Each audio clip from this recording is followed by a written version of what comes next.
Hello, good morning. Welcome to ET Auto Budget Live.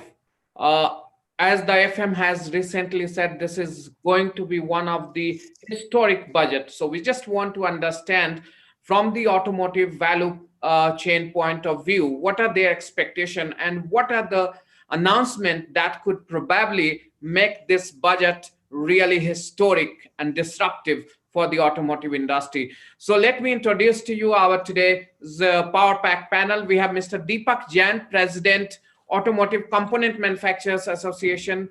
We also have Mr. Shashank Srivastav, Executive Director, Maruti Suzuki India Limited. We also have industry veteran and automotive industry expert, Mr. Arun Malhotra, joining in.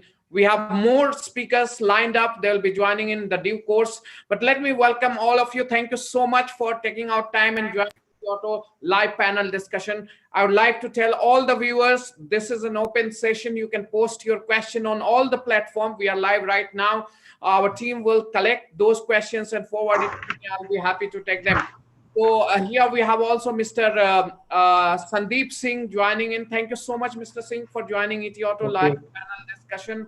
So Mr. Singh will be representing Construction Equipment Manufacturers Association. He is also MD of Tata Hitachi, if I'm not wrong. Thank you so much, Mr. Singh, for joining My in. Let's pleasure. begin the session by asking first question to the bellwether of the industry, probably passenger vehicle segment, probably the most glamorous segment of the entire automotive value chain. Mr. Shashank Srivastav, what are your expectations from this budget? This is really an important budget looking at the situation we have just come out of. Almost we are out of pandemic if we, God willing, if we do not have any another round of outbreak. So just want to understand what would be your key expectation from the FM today, FM. Yeah, thank you, Nabil, for having me on this discussion. First of all, it's not just the emergence of the auto industry from the unprecedented pandemic situation that we saw starting March of 2020, but also remember the previous year was also extremely bad. Actually, the industry, passenger vehicle industry, degrew almost 20% over 18-19. So I think we need to look at the reasons why the auto industry has been underperforming in the last couple of years. And in fact, if you look at CAGRs, even for 5 years, from 15 to 20 is just about 1.3%. So clearly there are issues in the auto industry, and we need to have a lot of support in the budget for the auto industry. And primarily, I think the cost of acquisition has been sort of identified as the main reason why there has been a decline in the industry last 2 years. Yeah, of course, pandemic is a major reason, definitely. So cost of anything which reduces the cost of acquisition will be welcome in the budget. Cost of acquisition can be reduced in many ways. First of all, you can have the rates. I'm not sure about how much headroom is there for the government to, on the fiscal front, to reduce rates on the automobile. But there are other taxes, the insurance, you have the road taxes, you have the taxes on registration and so on and so forth. Anything which reduces the cost of acquisition obviously is welcome. On the demand side, we have been saying that the scrappage policy could be one way of, and that depends on, of course, the fine print of how much incentive is given for scrappage and what will be the criteria of scrappage, whether it is age or fitness of the vehicle, and how exactly it will be implemented. Third thing, of course, we have always been saying is some out of the box thinking for the individual consumers to promote consumption. And that could, for auto industry, for example, maybe meaning like deduction of interest on auto loans on income tax front, or high or depreciation being allowed to private consumers as is being allowed to the corporates and business. And also the accelerated depreciation, which was thankfully given up to March 2020 by the finance minister. Maybe it could be extended by another year or so. So there's some of these things can be done on the demand side. And of course, as I mentioned, if something can be done on the cost of acquisition side, it would be good. The last point is, of course, that industry has been saying, and that is related to the cost of acquisition, that we are just coming out of the BS6 implementation, which involves a lot of investments by the auto industry, and therefore you would have seen that there has been a cost pressure, not just commodities, which is huge, but also the regulatory implementation pressure, and which we believe going forward, if there are certain regulations which are coming up, like the CAFE, etc., the government can look at a postponement in terms of those regulations, so that the industry recovers from the high investment that they have made in the BS6 very recently. And finally, of course, some incentive on the hybrid vehicles as well, because that we believe is going to be the future towards the electrification of vehicles. Well summed up. You have rightly pointed out the core concern that the passenger vehicle side have right now in terms of reducing the acquisition cost and postponing the CAFE norm that was due for 2022, if I'm not wrong. You also talked about how the liquidity in the customer's hands should be improved. These are some of the key points that you have raised. Valid. Let's go to the back room of the automotive industry. That's the component side, the supplier side. Mr. Jain, we have seen huge impact on the supply side. We have seen a lot of stories coming up and statements coming up from the vehicle manufacturer side that they do not have certain component available, that is causing delay in terms of meeting to the even those demand that is available in the market. Even right now, in the auto top story says Tata Motors worried about shortage. And that's coming up for a long time. Can you tell us, give us a sense, is there something that can be done or that can be announced in this budget that could probably solve the supply chain problem? We have seen the Prime Minister of India has been talking about Atmanirbhar Bharat. How much you expect that this, call for Atmanirbhar Bharat have the impetus or in an announcement that could give impetus to this call? First and foremost, Nabil, thank you for inviting me and giving ACMA the platform to speak on this very coveted platform.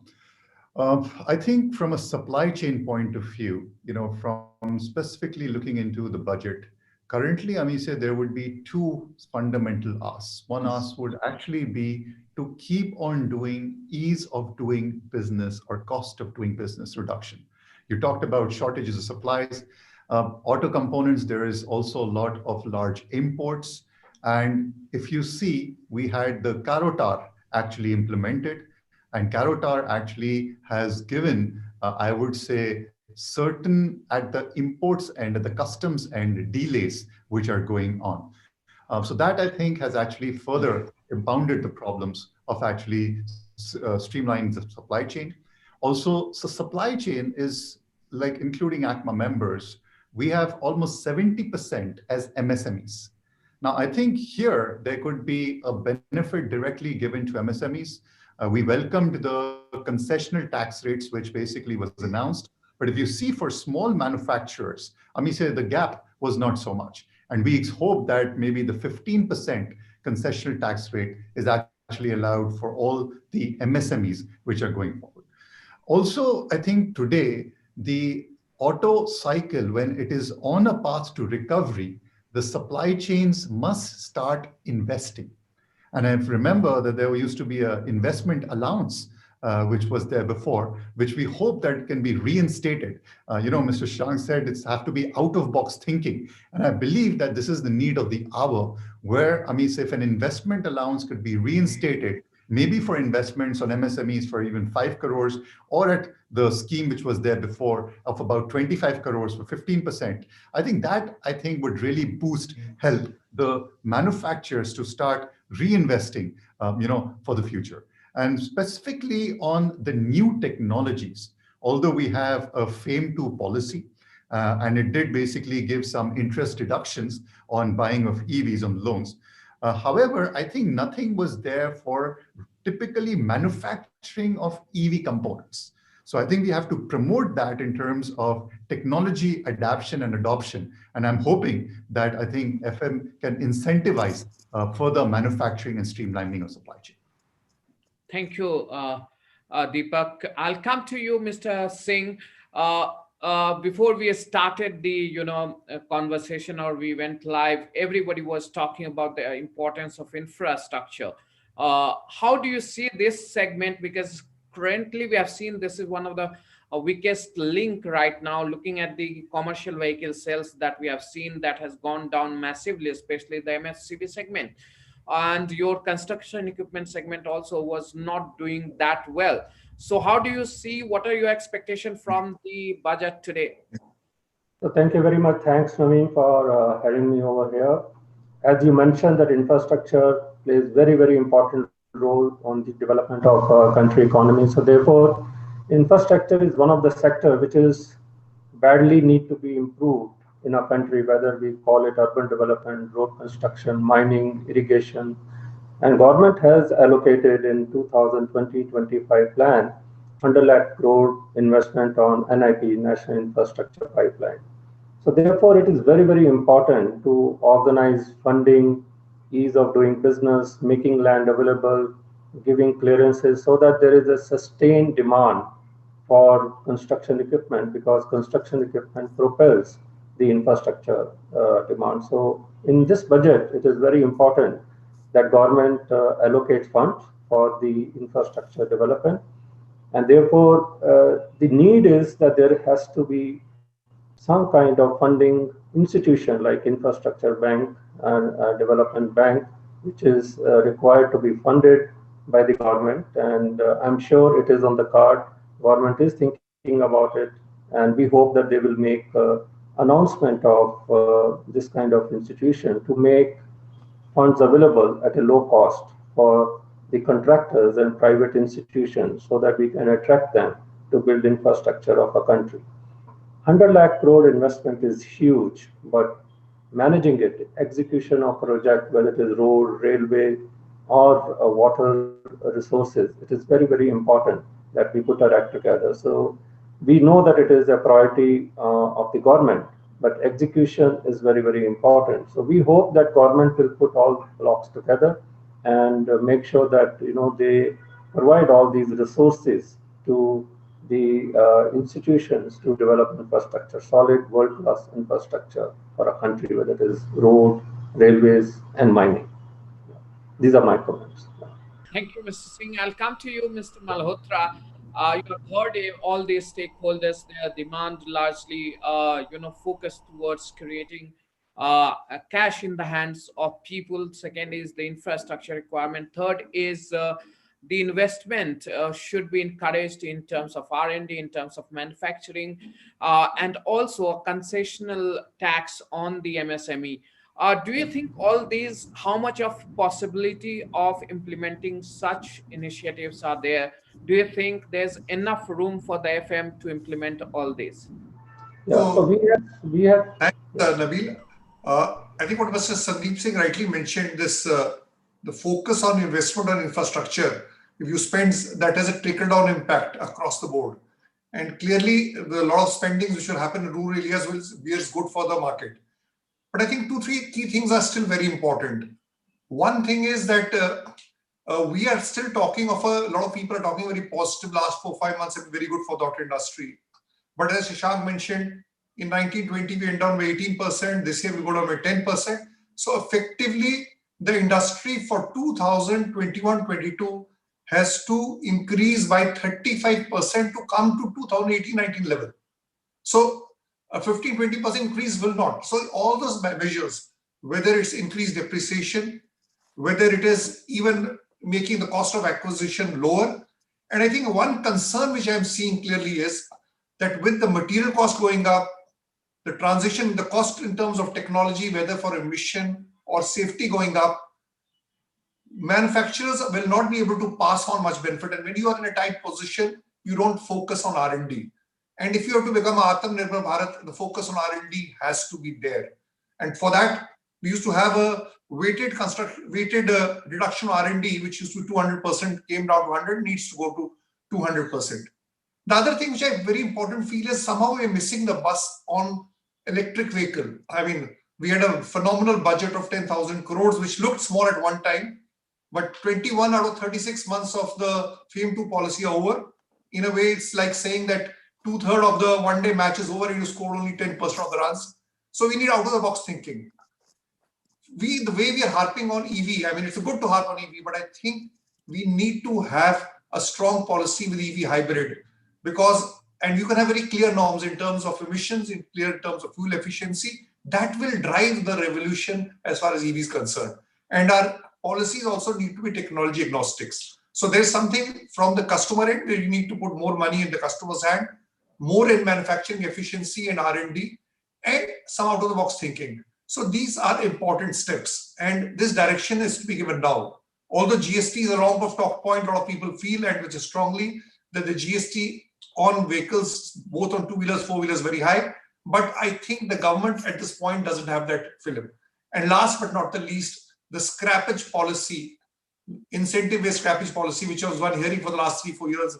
It is like waiting for Godeth coming around the corner. It's not really come. Can we see it in flesh and blood and with a clear implementation approach? That's the way I look at it. Thank you so much, Mr. Malhotra, for putting it so clearly. Of course, policy for hybrid and EV component manufacturing is really important to give push to cleaner fuel. We are coming back to the current situation. We hear from the economic survey that probably this is going to be after 15-17 years we'll have a current account surplus. We have become habitual of listening to current account deficit. But looking at this scenario, especially when we talk about the market, I see it shrinking because the base is very low. You talk about the last 5 years CAGR of automobile passenger vehicle sales came down to 1.3% from the previous 5-year 5.9% CAGR. So looking at all these data point, how do you assess the current account surplus? What does it say to the common man? How do they see it? Is it very much positive, or how do you see this? I'll start with you, Mr. Jain, then I'll come to Mr. Srivastava on this. Well, I think current account surplus in a growing economy has a very different meaning than in a shrinking economy.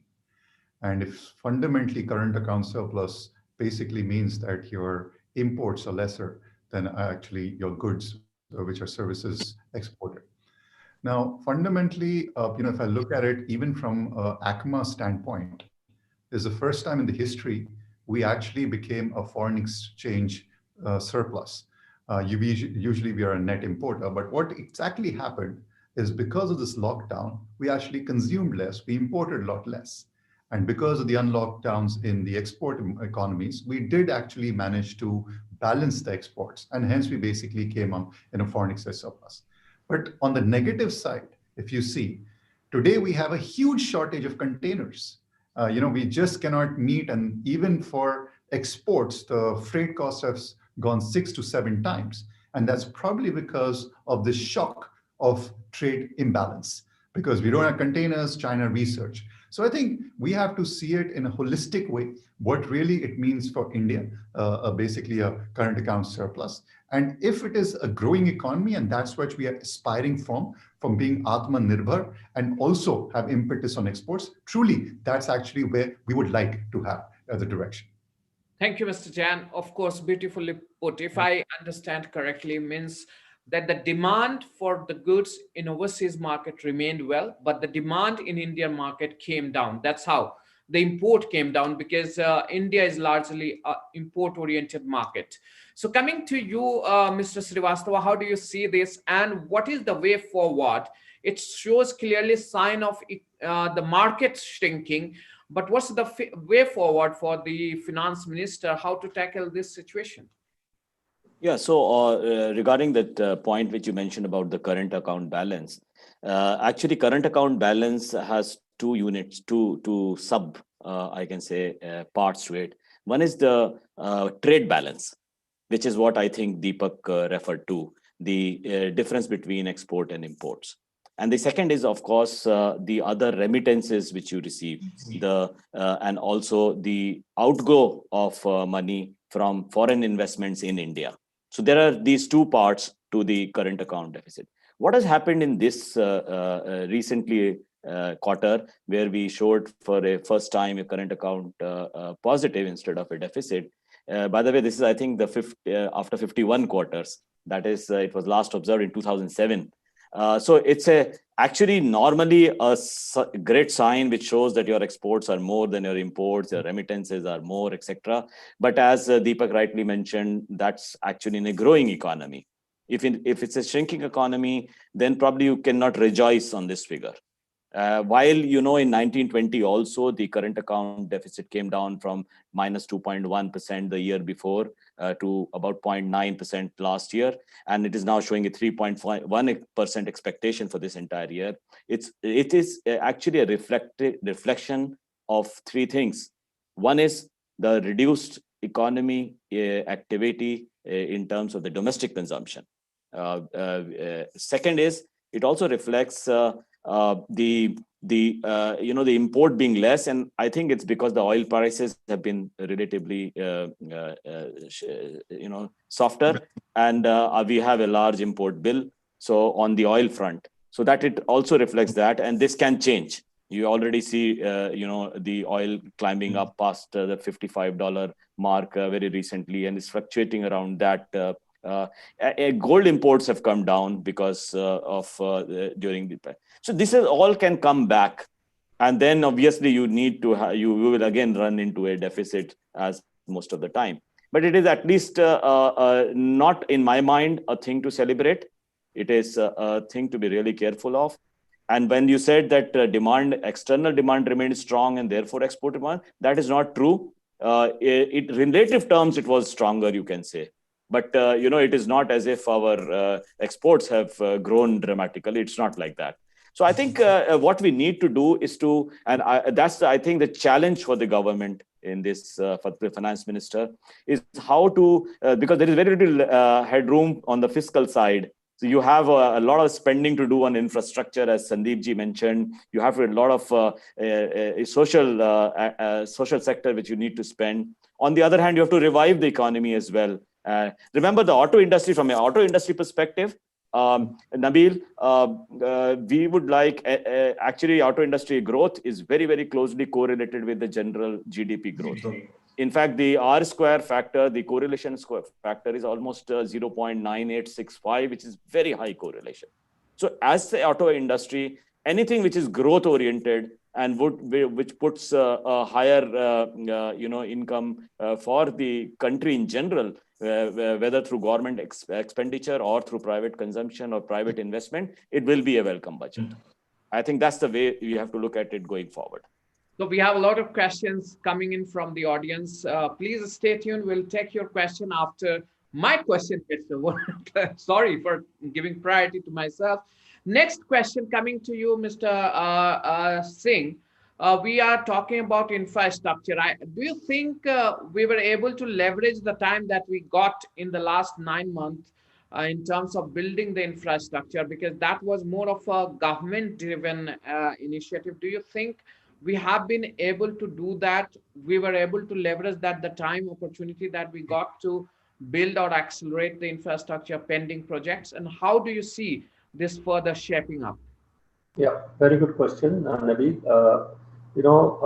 We actually, infrastructure has been suffering for the last 1 year. Even prior to COVID time, infrastructure development was not going at a right pace. But we have seen in the last 4 or 5 months, government has really put in its act together. They are releasing funds. They have been allocating many projects, whether with regard to roads, and they are privatizing mining, and they are putting money in the hand of contractors. So we have seen the road construction, which had gone down to 5 to 7 kilometers a day, has now come back to 30 kilometers a day.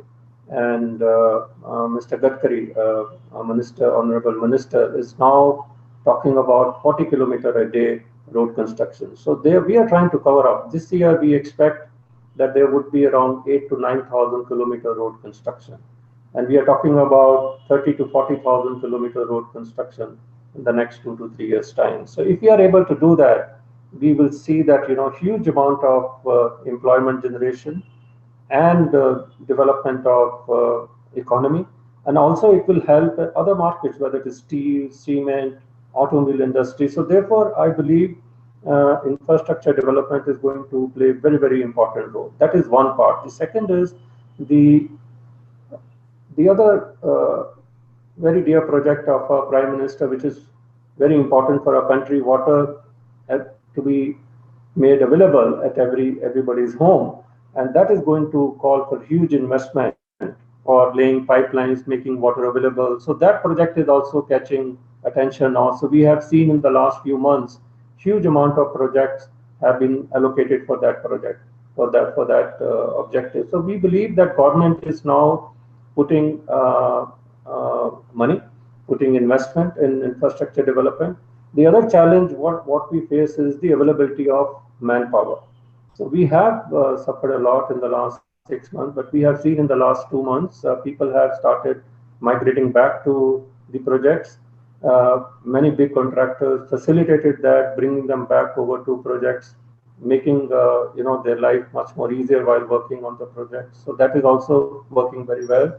The third is where industry has to play a very important role in collaboration with the government, which is bringing advanced technology to bring in automation and improving the efficiency of infrastructure development. So we are working very closely with the government to make sure that we adopt advanced technology. And recommendation and expectation from the this upcoming budget speech from the FM? the expectation is, you see, infrastructure like construction equipment industry has not been yet included in PLI. So we have requested government that please include part of capital goods in PLI. The second, which I mentioned to you, the allocation of funds for infrastructure development. And number three is providing incentive for export of equipment to other parts of the world. So these are some of the key recommendations which we have made to the government. Mr. Srivastava, and everybody can join in on this answer. You talked about, improving the liquidity situation or creating a demand pull in the economy. Or do you think there could be something very important to bring some change in the direct tax as well? Oh yeah, yes. So that's I think more from the industry, but inflation and everything, but the middle class, the salary classes still continue to have to suffer. I think they are the biggest. They are always punched in all situations. Do you think this year, as the finance minister says, that this is going to be historic? So I think this is also very important for the economy to move on, to roll on. Yeah. So I think on this side of the budget is, I think, the main challenge, where you need to the government expenditure has to go up, not only in infrastructure, as Sandeep ji pointed out, also in other social sectors, in rural areas, in employment creation, and so on and so forth. But at the same time, while the expenditure is going up, the inflow, the revenue side seems to be really tight, because the businesses, although the GST collection last 3 months have been, I'm told, 1 lakh crore plus for the first time in 3 continuous months of 1 lakh crore. But I think beyond this pent up, surely helped by the pent up demand, I think on the revenue side, there is a challenge as well. So I don't think the taxation for personal income tax would go up. I don't think, and hopefully, and this I'm talking from purely a personal perspective also, not just an auto this thing. But remember, the corporate taxes were reduced a couple of years back, I think a year and a half back, which helped. CPI, you mentioned about the inflation. The inflation has been increasing, 18, 19, 3.4%, 4.8% for last year, 6.6% expectation for the complete year this year. But thankfully, the WPI has been coming down. And in fact, it's expected to be like 0.0 by the end of this year. So I think that is the main challenge. I really don't know how to address, except I feel borrowings will go up.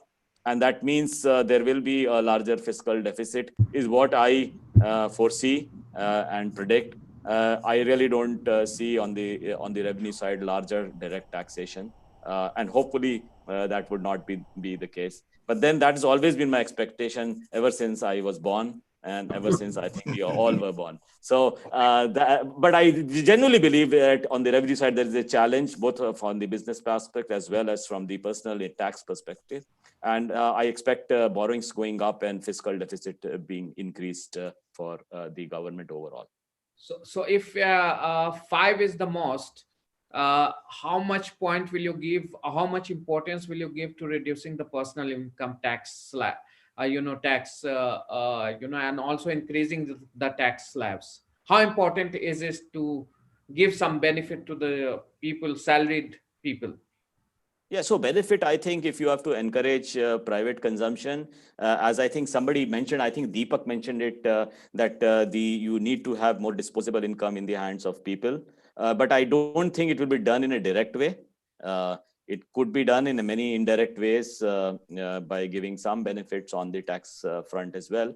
But that is where the challenge is, Nabil, frankly. Everybody knows you have to spend more and government has to do this, government has to do this. But on the revenue side, obviously, there is a big challenge. So I would again maintain that the borrowings would go up and fiscal deficit would go up for the government. Mr. Jain, I would like to supplement this question, but at the same time, I would also like to understand from you. Sources suggest that the inverted duty structure that has been a concern for the auto component manufacturer, there is going to be some good news. And how do you see that good news coming up if it is there? What is your expectation? What kind of changes you expect there? Well, as you said, I mean, so you're always hoping. This inverted duty structure is not today. It's been there forever. We've been actually making recommendations. I think from an industry standpoint, as Shashankji also said, I think right now, one of the biggest things is to actually sustain this demand mechanism, right? And if there are anomalies within the industry, to make us more competitive for the future. Right? I think that we need to basically take care. I think that's the one broad-based expectation what you are having with the government. Obviously, we agree that in terms of the whole localization impetus, the whole export impetus, the government had been allocated almost close to 55,000 plus crores for the auto sector. And I think that actually translating into a PLI scheme and getting still into the details and the execution of the PLI, I think that's also been very keenly watched by the industry. So I think it's an opportune time for basically the government to actually not just do the balancing act, but also certain sectors give the right impetus if there are anomalies which has been there historically, try and remove that, and probably encourage more spending, as I said, both on the consumer side, as a corporate, more on the investment cycle side. Because clearly we see that there is not just pent-up demand, but we can see that there could be sustainable demand given the right measures by the policymakers. So you have always debunked their concerns. It's been for a long time. Just want to understand if you have to take out top 2, 3 area where you think that it should need immediate attention. What are those 2, 3 quickly? I think concerns keep on changing based on how the ecosystem environment changes. I think fundamentally today, our biggest concern right now is that we would need a investment kind of an allowance. I think Sandeepji did mention about this whole issue of getting this whole manufacturing of machines as well. Let's say auto sector uses a lot of imported machines. Can we have an accelerated depreciation for localized machines, which we are basically going to be used? So I think that's one thing, how we can do it. And second is also big support on the MSMEs, be it through concessional tax rates, so that they are able to get survival. We have also requested that even the carry forward losses, which are actually for 8 years, can be considered at a 12 years time period. Because right now, because of this COVID anomaly, many companies have backtracked 3 to 4 years in their business plans. So these will be the top 2 or 3 requirements. Thank you so much, Deepak. And now I'll open the questions from the audience. And here comes the first question that we'll be taking. Hemal N. Thakkar from CRISIL Research. His question is, do you expect scrappage policy to be finalized out in the budget? And what is your expectation on the same? Also, do you expect any reduction in excise duty on fuel? Because fuel, you see, the cost of crude oil is probably around $50 a barrel, and right now the cost is massive. You are paying almost 70, close to 70% of the total tax if we include all on the fuel. This is probably unprecedented, unparalleled, and nowhere in the world I think we have these kind of taxation. And this is directly linked to demand creation also, if I'm not wrong. So do you think that these are important issues, and how the government or the finance minister can address this? And scrappage policy, what is going to be the shape of scrappage policy that you expected? Scrappage policy has been talked for a long time. I think one of the challenges in the scrappage policy, it's been pending, and every day time it's announced it's coming in 2 weeks, and I'm sure in this budget it will be addressed. But scrappage policy has a lot of detailing. Where will the money come from for the scrappage policy? Will it come from the government in terms of reduction in GST, or in terms of road tax registration, which has been raised substantially by the state governments? Will the industry also contribute to it? What will be the mechanism, the entire mechanism to route it so that it's used properly, it's not misused? So I think scrappage policy has to come, but more than that, the entire process, the entire system has to come out very clearly. And unless you have the scrappage policy, the budget is a constraint. Probably the sector which is the main impacted adversely is the commercial vehicle sector, which is the trucks. Probably we can start there. We can focus there, because they're also, it's most impacted, and the sentiments are not, and the usage of vehicles is very high. So scrappage policy definitely if we need a sharp focus, let us focus on commercial vehicles, not to say the other sectors should remain. Now, in terms of that fuel, we are talking of taxes. Now, whether we like it or not, this is a big kitty for the central government and for the state government. So it's more a question of what the central and state government, and everybody keeps passing the buck. But unfortunately, in spite of the prices of the global fuel prices becoming benign, our prices have really been shooting up, and now we're touching 90 rupees. So that some thought should be given to it. Otherwise, that is also an important aspect of owning a vehicle, especially at the entry level. And if fuel is going to go to 90 rupees, 100 rupees of petrol, I'm sure it will impact the market also. That's the way I look at it. Yeah, Mr. Srivastava, do you also agree that the scrappage policy should be first focused on commercial vehicle, or what's your take on it? Of course, passenger vehicle peak was 3.4 million vehicle. Now it has come down much low, and it will take another 4 or 5 years to achieve that. I'll take Mr. Srivastava view, then I'll come to Mr. Singh. Yeah. No, of course, if you want to really stimulate the demand across the auto industry, then commercial vehicles alone may not help. So you would need to have a scrappage policy for the passenger vehicles as well. And in fact, you must know that it also helps in general the oil import reduction, because the newer vehicles are much more fuel efficient. So you're actually replacing old vehicles with vehicles which are more fuel efficient, and hence with a lower oil import overall.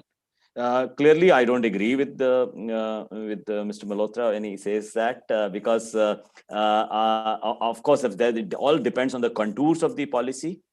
Is it based on the age of the vehicle, or is it based on the inspection and certification, which is how polluting a vehicle is? So we will have to see the fine print, but I would expect in this budget the contours of the policy to be at least.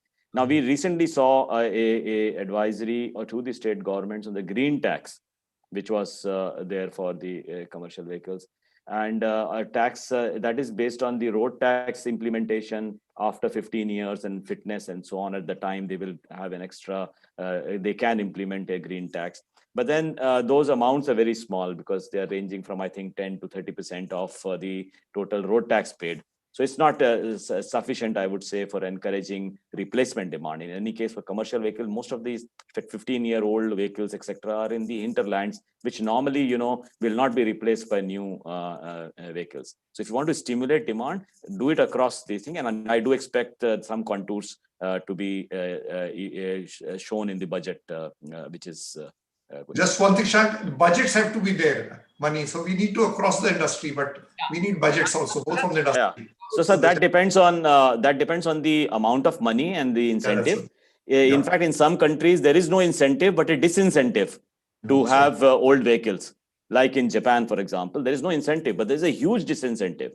So you can have both, in which case money may not be required, but there can be a disincentive. But I would prefer if there was a scrappage, this thing with the incentive. And it all depends on the fine print of the contours. So we will wait for that. On the other part about the oil taxes, which excise duty, now excise duty is now almost on oil is now almost 28% of the total indirect tax collection of the government. So there, of course, it is inflationary if you have higher fuel prices. Remember, the taxes have been high at a time when the oil prices have been low. So if the oil prices go up, then consequently, obviously, the retail price will go up even further. So you have to do that fine balance.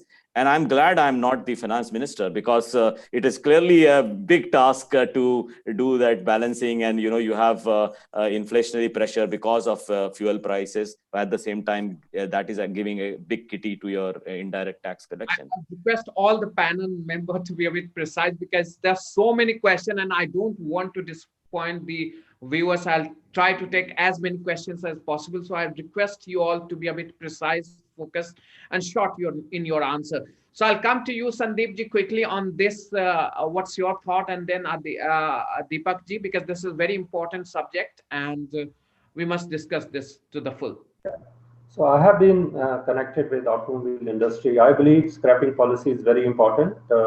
With full respect to Arun views and Shashank views, that I believe to start with, in the phase one, we can start with commercial vehicles, because that is where it is very important.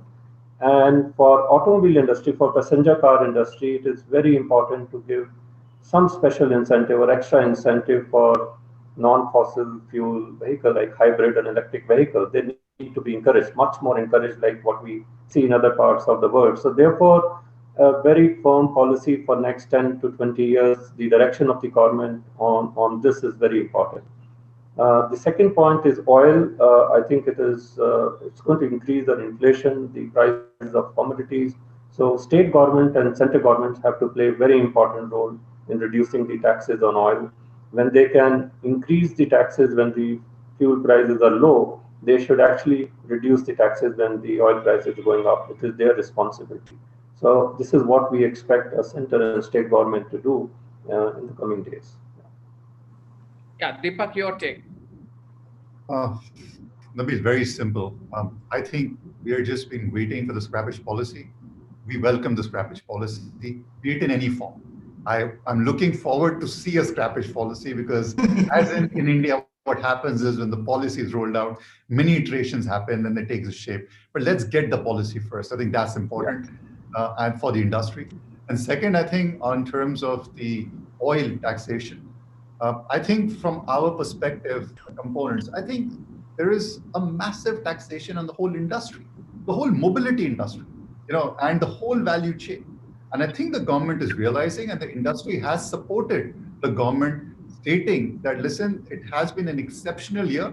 We know that the taxation collections by the industry is also significant, and probably there is no scope of reduction at this point. But our appeal is that we must rationalize the tax on the industry through the entire value chain spectrum. Yeah, this takes me to the next question. This is from Sanjeev Chawla. Mr. Gadkari mentioned about India getting a new leap towards by way of new scrappage policy to make low-cost manufacturing.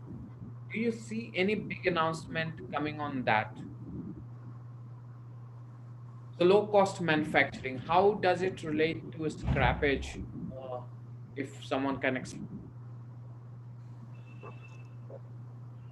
I think we just discussed the scrappage policy. If there is an incentive, we can, have. But I think what the question mentions is probably if the old scrapped vehicles can be recycled. In that sense, the material cost in some sense can come down. So maybe if that is what he's referring to, I'm not sure whether the question refers to that. But yes, it's possible that you can reduce by recycling from this scrappage, scrapped vehicles, the material cost. The other question which I can think of is low cost manufacturing. It is very, very important for our country if we really want to compete with China.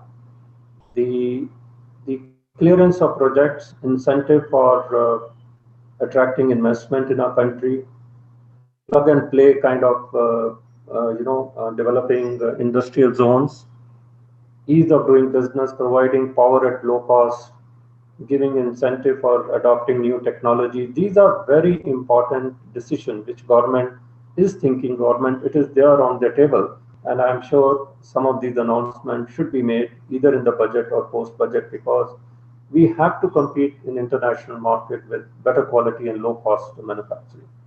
So government has very clear vision on this, and it is on the cards. I believe soon they will take decision on this.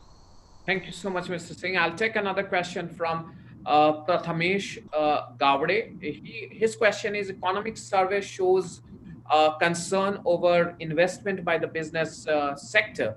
Comparing it to the top 10 economy, Global Innovation Index shows remarkable progress. R&D, our focuses area, is it that the focus area, and how can the government make it a center of their announcements? How industry experts think on it? What is your suggestion that India can become not just the center for manufacturing, but also center for R&D innovation? That's mean design in India plus make in India. So how can we achieve that target, and what could be the announcement that could encourage such thing? I'll start with you, Deepak, and then I'll come to others. Well, I think clearly to become more and more competitive, you need innovation. And I think as a question had said that I think if you look at the innovation index, still I mean say India is relatively low. I think there are two ways, at least from the sector of the auto industry. One, I think there is this whole Startup India movement, which actually started it. And with the mobility transformation coming in, we need to encourage that a lot more and make that as a startup incubation with an industry partnership. I think that's where, and I think the policymakers, the government can come through and step in there. And I think a lot of R&D, especially in light of the new regulations coming in, and also the new regulations which are proposed. I think if true intent, we have to become Atmanirbhar. The supply chains need to invest in R&D, in designing, and for that, I think Shashankji did mention that we need that R&D reinstatement, or I think Mr. Malhotra mentioned that almost to get a weighted average reduction of 200% or certain other. This could be a technology adoption or adaptation fund. So there are many such suggestions which already the industry has given as our representation, and hopefully we see a positive outcome. One thing in R&D is that we need most of the developed countries. There are a very strong interface between academia and industry, and which leads to good R&D. Somehow that's been missing in our country or been very suboptimal. So probably a push given on that side, that how do we make that the institutes of excellence which are there, whether the IITs or the place, that how what they do and what they develop, they link back to the real need of the country. At the moment, still it is low.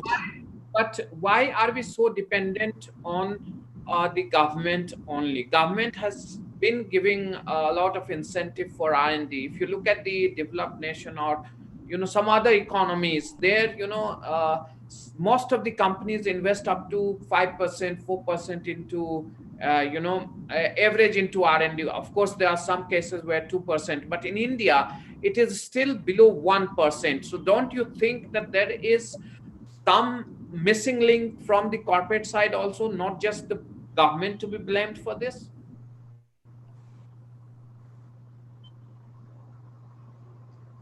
So, yes. Just to add here, I think everyone in the industry want to invest in R&D. I don't think there is any kind of resistance from the industry to invest in R&D, but R&D investment is directly linked with adopting advanced technology, innovating, improving the efficiency of your operation, being competitive in the market. So therefore, there we are looking at incentive from the government. When you have to increase your capex, on capex there should be some kind of incentive, and that is what government is talking about in PLI. And I believe PLI is going to play a very important role if it is implemented properly. And this will really help the industry in investing more in R&D, investing more in innovation. So I'll take another question from Sandeep Soni. Do you feel the government will address the infrastructure problem, and what would be the shape of that, help that you expect from the government? Or do you think the finance minister making such any announcement that could help resolve this one of the biggest problem that the EV, is facing right now in India? Talking about infrastructure, right? Yeah, EV infrastructure. EV infrastructure. So I would like Shashank or Arun, or they are the right. EV infrastructure, there was about 2,000 crores earmarked in the FAME 2 policy. We have had a lot of announcements, so many thousand charging stations coming up, but somehow they haven't seen the light of the day. So somehow need to speed up, and it needs to be front-ended. That's one part. Second, the key element of the entire thing being battery and lithium ion somehow needs to be a big push. There's been a lot of announcements and pronouncements, but it's not seen the light of the day. So these are two focus areas, and probably in the FAME 2, they need to make course correction because it's not working. Somehow need to course correct so that we get that momentum. Because as I said, 21 or 36 months over and we reached nowhere. So that's, I think, the way I look at it. Work on the ground level is missing in that direction. Shashank ji, your thought? Yeah, so on EVs, I believe it's not just the infrastructure which is holding up the expansion of the EV industry, not only in India, across the world. Infrastructure is only one. The second, of course, is the cost of the battery itself. In EVs, 50-60% of the cost of the vehicle is battery cost. Current technology does not support the cost of acquisition of EV vehicles to be down. And third, of course, is the range anxiety which consumers face. So these three have actually prevented the growth of EVs.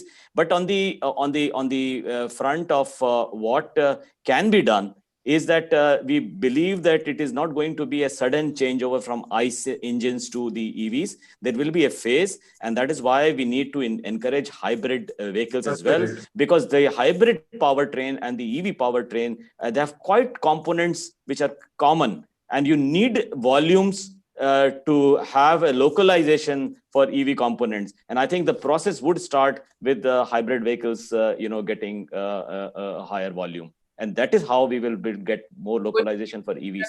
Two expectations from the minister's speech that is going to happen on February 1st.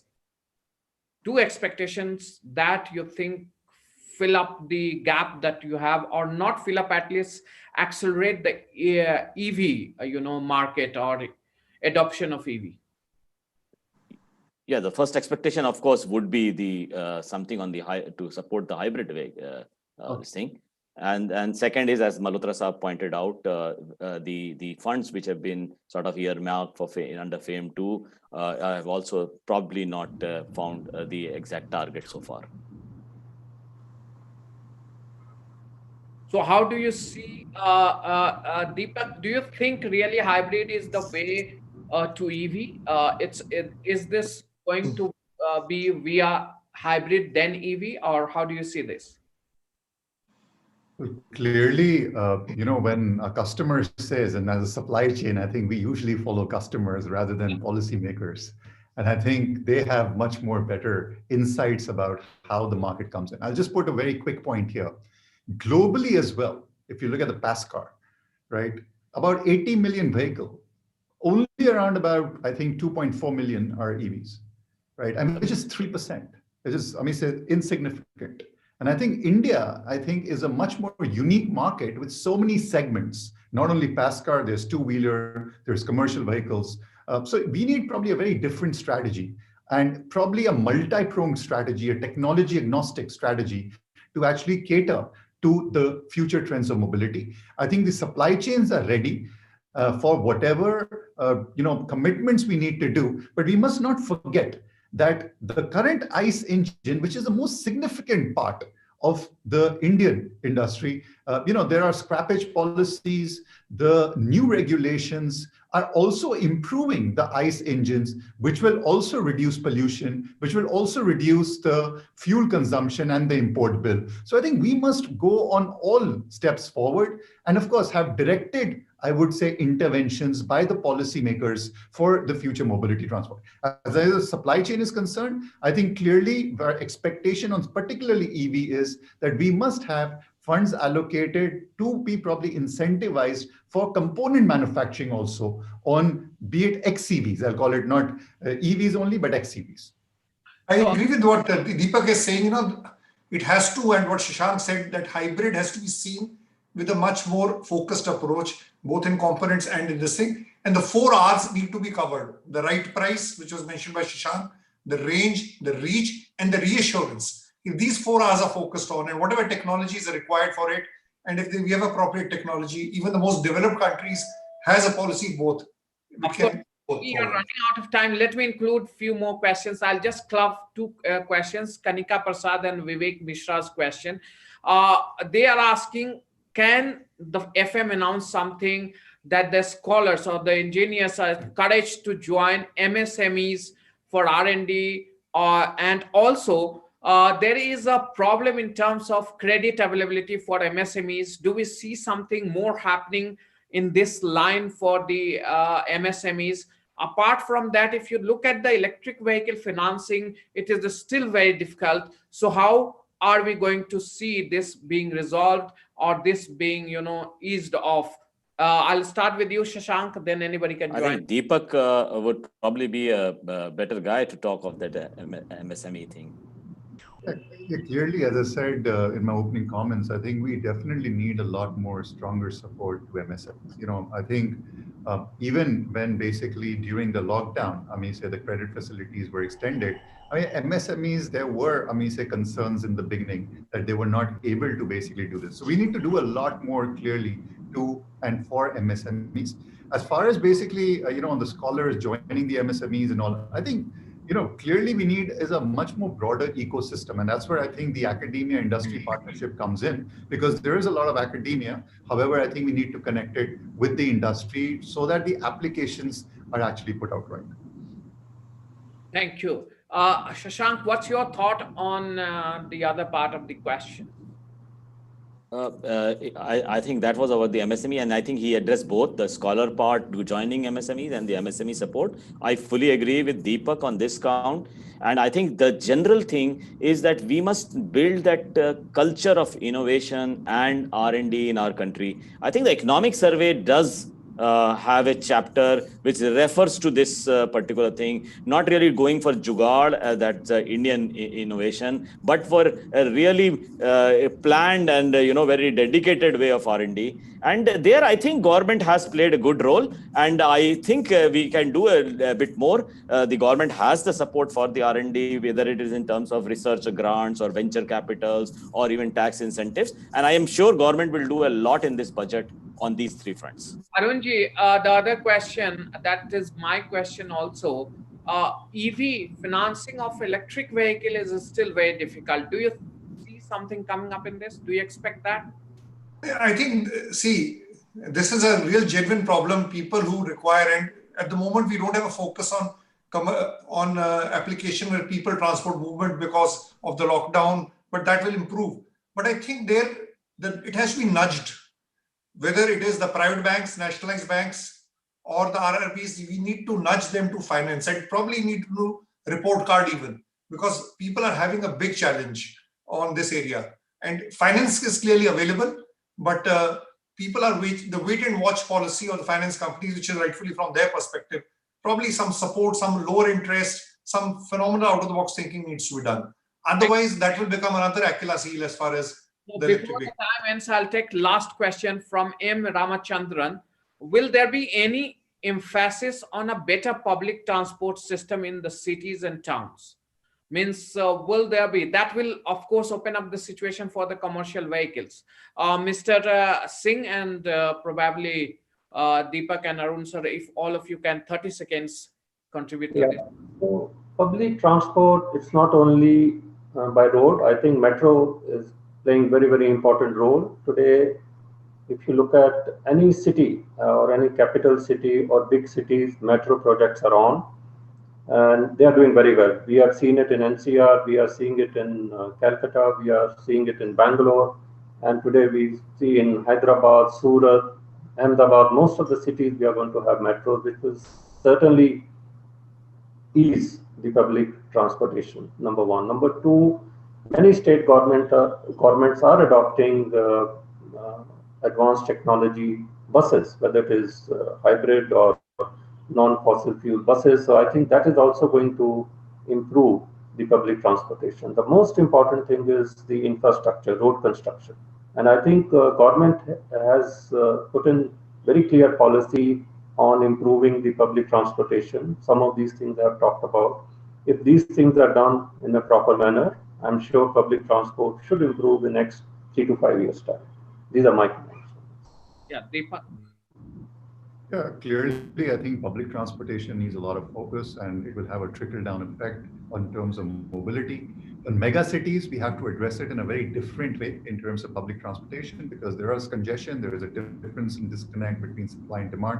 Probably in the tier 2 cities, you have to do it in a very different way. And probably in the rural area, you have to do it in a completely different way. So I think we need is, again, public transportation is extremely critical for actually mobility, and more would actually only encourage the industry also for this.